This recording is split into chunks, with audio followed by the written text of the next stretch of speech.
This might be the best MacBook currently available. I think this is it, and there's a couple of reasons. Maybe they felt bad about the 16E, and they're like, you know what? We'll make it up to you. Here you go. Let's make it up to you in what we do best as a computer company and give you a very good computer for the price that you'd expect. $1,000 for an Apple computer is about what everyone expects. This is what the MacBook Air has been for years, and before that, that's what the MacBook was for years. For that, you're getting the new MacBook Air in the new blue color, if that's what you wanted. You get 16 gigs of RAM on the base model, which has been standard for a long time on everything but Mac. So finally, $999, 16 gigs of RAM, you're still at a 256 gigabyte memory. That's not great. It's Apple.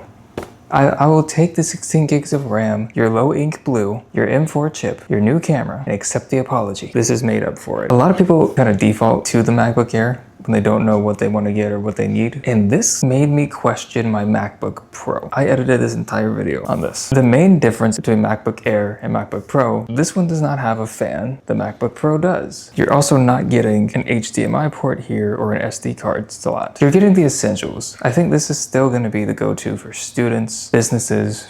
I think this is all you need. I don't think you need a MacBook Pro. You're going to be completely fine in almost every case with this. Even creators, video editing. No matter what you're studying in school, this is fine. You can really push this thing to its limits. The only time you're gonna realize that it's a MacBook Air, you start pushing it a little too far. If you're trying to edit like a full feature film, it's gonna heat up, it's gonna shut down. It's supposed to be optimized so well that it doesn't need that fan, but there's a limit to that. So as long as you don't pass that threshold, you're probably fine with the Air. You're also getting support for multiple displays, which you didn't have before, specifically 2 monitors. When the M3 came out, there wasn't really much change besides basically, hey, voice isolation on your mic, you're welcome. That was kind of it. So I would tell people, don't get the M3, get the M2. It's still fine. But with this coming out, now I'm like, you know what? If you still waited on that, like if you have an M1 Mac and you're like, can I upgrade now? Now I'm gonna say yeah. I don't know if it's the best financial thing to do, but I mean, if you have the cash and you're like, this looks good to me, would you recommend it? I'd say yeah. I mean, it's great. You're gonna notice pretty big difference unless you like overclocked your M1 Mac, but even then I think you'd notice a difference. You're getting 2 extra CPU cores, 12 megapixel center camera. Obviously the M4 chip's going to be a lot more powerful. They're comparing it to the M1 on Apple's website for whatever reason, which I just think is distasteful. Like, you could tell me it is 0.5 times faster than the M3 chip. Just say it. Just compare it to the last year's model so I know. Honestly, I think what did it for me is the price cut. Sticking to this price point of $999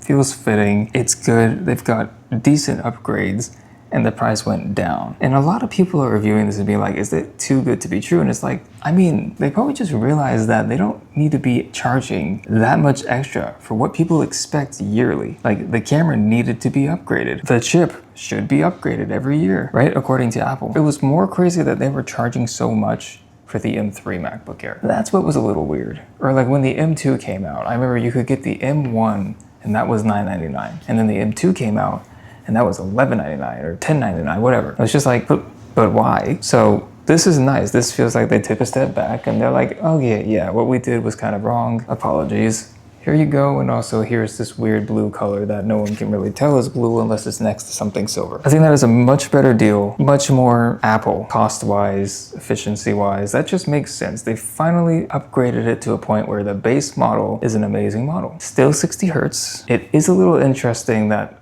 they chose 60 hertz for this, considering they're boosting gaming. If you don't know, Assassin's Creed Shadows, that's a AAA title game. That's coming to Mac. That includes the Air, which does not support 120 refresh rate. And then in these newer games, 120 is slowly becoming the new norm. That's gonna look real weird. That's gonna be like you're playing on a Nintendo Switch with a big ass screen. Because it might run smoothly, but if it runs smoothly and looks like terrible, no one's gonna willingly pay $70 for it. They're gonna be like, yeah, I can get a PS5 and a decent TV and an extra controller and the game and still have money for a headset instead of getting this. So I don't know how good that's gonna look, but this is the year that Apple starts stepping into the gaming side of computers. So if you can play Assassin's Creed on this and it looks good at 60 frames on a MacBook Air, that could very well be the best MacBook that comes out this year. It could, because the price is right, the RAM is right finally. The memory's like, whatever, it's Apple. Really the price and the RAM for me. I like it quite a lot. I think if you're gonna get one and you've been waiting and you're like, should I get a MacBook Air?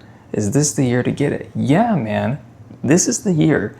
This is the model. It's good. I don't have anything bad to say about it. This has really made me question whether I need to get a MacBook Pro. Because for what I do, I don't really feel like I need it. All the plugins I use when I make music don't kick my fan up, and neither does the processing that goes into what I use when I edit videos. So maybe I don't need to get a Pro anymore. It's a pretty good feeling, but we'll see. This is a relatively short video. If I do a longer video, that might start kicking in more. We'll see. If you're just looking for a good entry Apple computer, fully endorse the MacBook Air. And I'm not just saying that to get on Tim Cook's good side before the new iPhone comes out. I don't want to end it and have nothing but like remotely negative to say. That feels wrong. Well done on that. I want to keep it, but I won't.